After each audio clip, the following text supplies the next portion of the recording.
Nauwi dun sa halip na absuelto, kulong. Baka hindi na nangyari itong mas malaking kurakot. Plunder yung mga kaso nun nakakulong na nga, pero na-absuelto. Na-release ng court.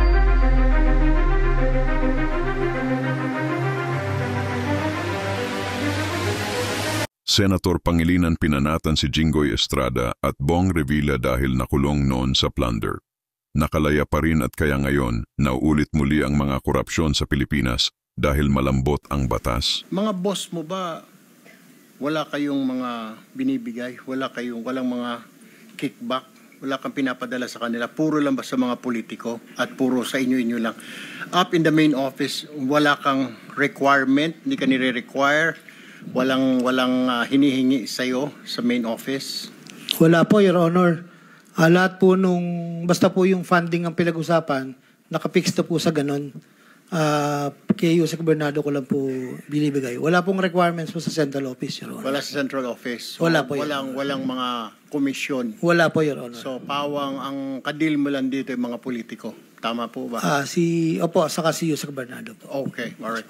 Let me shift now, Mr. Chair, to the Department of Budget and Management. Kasi dito po nagkakaproblema tayo dito yung insertion.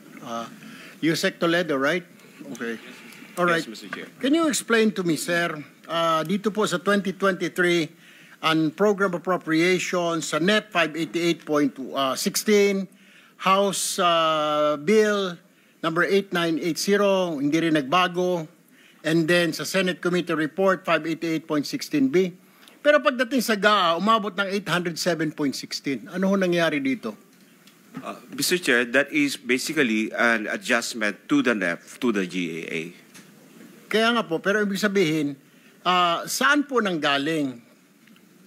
Mr. Chair, in that case, we don't know where it came from, kung saan nanggaling po, kung yung insertion or adjustment made by Congress. Kaya nga, yung insertion saan nanggaling? Galing dito sa BICAM ba? Kasi from the Senate, iakit na po dito sa inyo, biglang lumaki lumobo ng palos 200 plus billion po ito noong 2023. Mr. Chair, that is as a result of the enrolled GAA na po before the President signs po. Doon namin nakikita na lang po. Or doon po ito tinago sa unprogram natin, appropriations? Sir, no, Mr. Chair, the unprogram is different from what is in the GAA already because the unprogram fund or appropriation is separate po siya.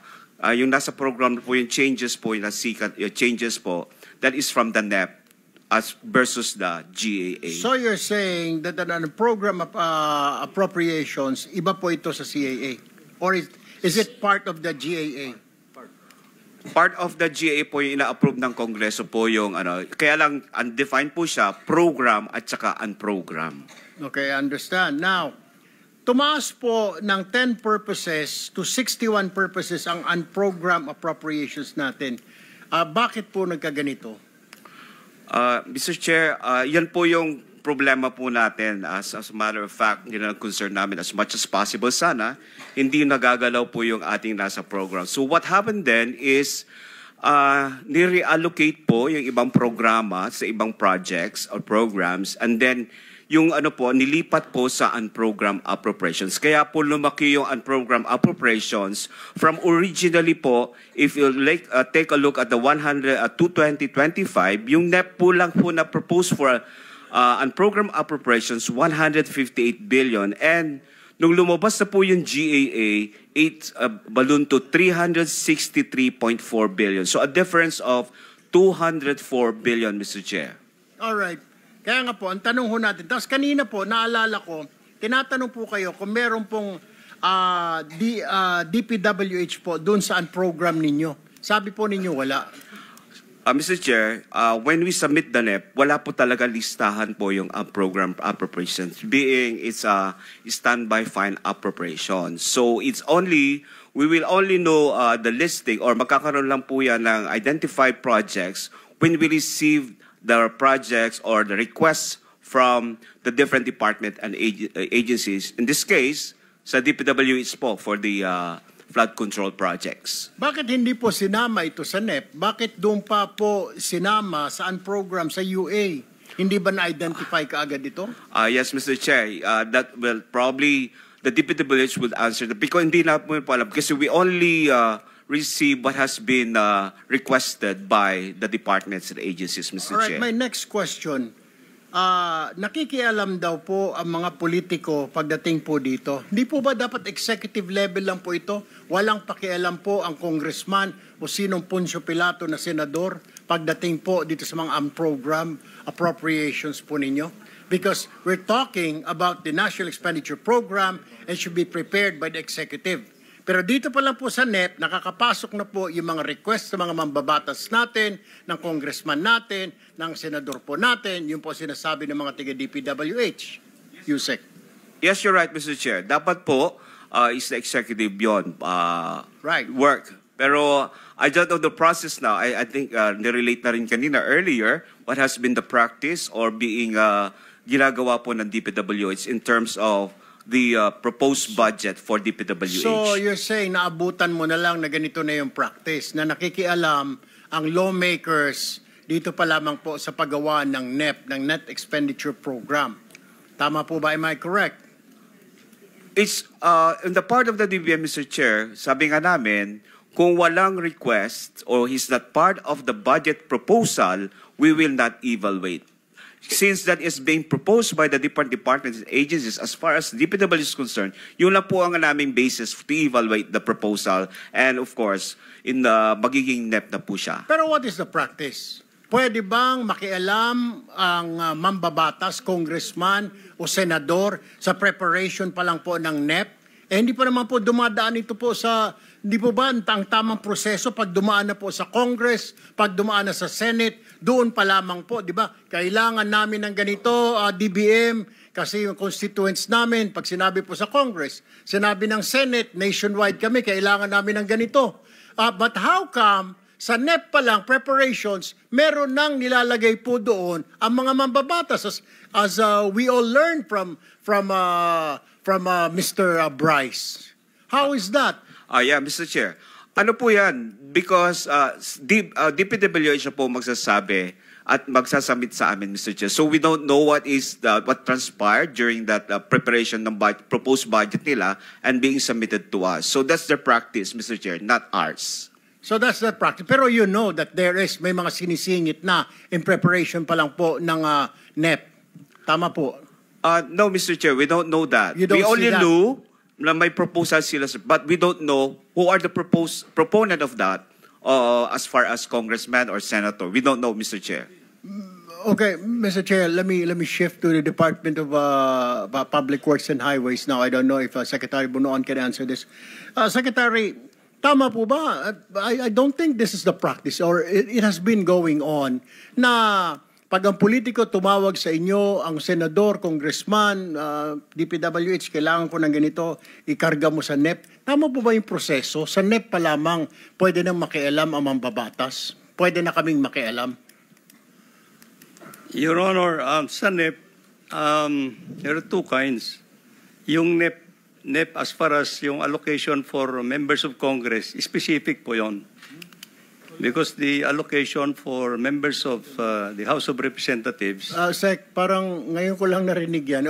Run that to me one more time. I don't understand. I'm sorry. If meron kami kasing the allocation, Your Honor, for under the NEP, meron yung allocation formula that we have been using. And this will determine actually what would be the allocable amount per legislative district po. Secretary, with the permission, no? Alam nyo, 4 ang phases, stages, di ba? Budget preparation, that's executive.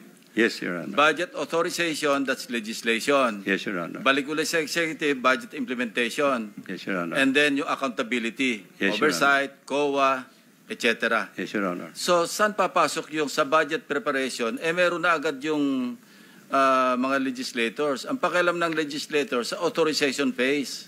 Yun ang hindi namin maintindihan, hindi matanggap ni Senator Erwin. Thank you. Thank you, Mr. Chair. Mr. Chairman, Go ahead. the proper procedure that should be followed is that the local development councils are the ones that should submit to the DBM kung ano yung mga kailangan sa locality nila. Doon pwede mag-participate mga governors, mga mayors, mga NGO, yung mga congressman. Yun, pwede doon. Through the council, local development council, or the regional development council. Pag doon galing yung mga pinapasok sa NEP, legitimate po yun. Yung ganun dapat yung pananaw ng DPWH at saka ng Executive Department, di po ba? Ganun na tama. Pero yung nakaprepare ang DBM o nakaprepare na yung executive katapos may papasok nga ang legislator, hindi nga ganun na tama. Dapat pagtanggapin. It should come from the local development council or the regional development council. Ganun po dapat yung pattern. Thank you. Good. Mr. Chair, I'll just use up my 47 seconds. It's just a manifestation, Mr. Chair. We've been here in this hall. I mean, I wasn't a member of the Senate yet. Inimbestigahan na rin po natin itong pork barrel scam in 2023. Iba-iba lang nga po 2013. Anong year ho kayo, Secretary, nag-retire sa DPWH? What year did you retire? 2010, Your Honor. 2010. So, 2013, nangyari na po ito. Nangyayari na naman ngayon.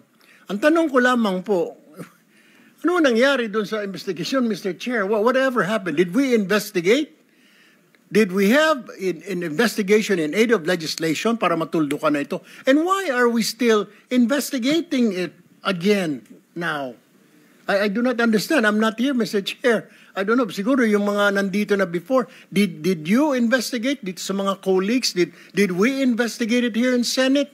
Para hindi na ito mangyari pa. I thought what we're doing, like what we're doing right now, we're investigating this in aid of legislation so that this will not happen again. Whatever happened to 2013 investigation, Mr. Chair? I guess that's your last question, Senator Erwin. Chair Erwin.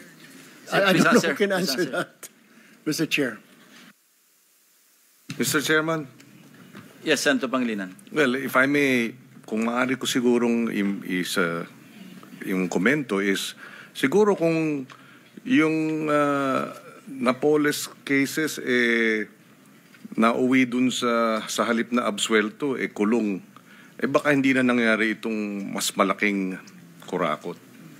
Plunder yung mga kaso nun nakakulong na nga, pero na-absuelto, na-release ng korte, pinakawalan ng ating hudikatura. So, ang dulo nito lahat naman, hudikatura So, kung maaari, maging sinyales din sa hudikatura na ang taong bayan, pag nakitang mabagal ang hudikatura, baka pati sila irali ng ating mga kababayan. Well said, Senator Pangilinan. Senator Bamaquino is recognized. Maraming salamat, Mr. Chairman. Kay Engineer Alcantara, habang nasa DOJ po kayo, kausap po namin si Bryce at sabi ho niya, wala daw pinalampas na proyekto sa Bulacan. Since 2019 to 2025, practically lahat substandard or under-designed o may hatian ng porsyento. Do you confirm this, Engineer Alcantara? Your Honor, yung pong tinatawag na hatian, yung po yung regular na binibigay po ng mga contractor sa buong opisina. Pero yung substandard po, wala pong ganon. Dahil po paglabas po ng amount, bahala na po yung implementing section, yung nagpo-program, na gumawa ng program at plano po. Okay. Ang sabi ni Bryce, and si Bryce is here naman, no, kung pwede siya magtaas ng kamay kung mali yung sinasabi ko. Ang sabi niya kanina, ino-overprice yung mga proyekto up to 30 to 50%. Doon sa overpricing, ino-overprice yan dahil naghahatian. Nabanggit yun na po kanino napupunta yung hatian.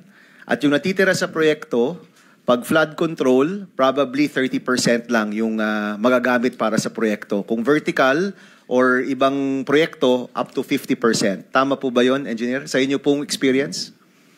Doon po sa flood control, nagre-range po yun ang matitira pong ipagagawa ay 30 to 35%. Depende na po sa sitwasyon po yun. Oo. Yung sa mga building po, I don't believe na meron pong substandard. May item lang po na nakalagay doon, let's say sa foundation, yun po yung ginagawang pantulong. Pero sa building po, sir, wala pong tinatawag na substandard. Yung lilitan yung bakal, wala pong gano'n. Yung foundation lang po ang pinagkukuhanan po dahil hindi naman po ganun kalaki ang requirements po sa... Pantulong mag-overprice. No, sir. Pantulong po dun sa proponent na kailangan po, Your Honor. Anong ibig sabihin nun?